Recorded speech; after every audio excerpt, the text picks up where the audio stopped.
Guys, may axle tayo dito pang Nissan D20. Ayan. Grabe sa lost thread. So papagawa natin dito sa tao natin.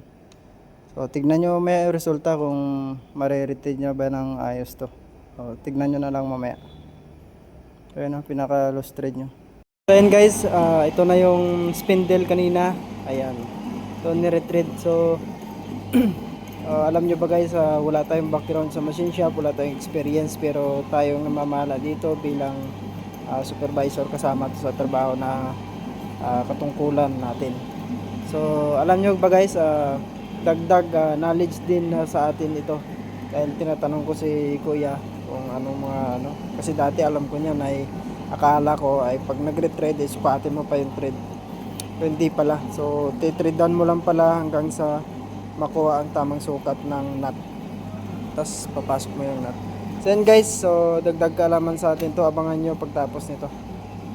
A few moments later. Guys, yung spindle na ginagawa niya ng machine shop, so lagyan natin ng nut. Ayun. Ayan, ayos. Good job my man. Ayos guys, ayos na. Parang bago lang ulit.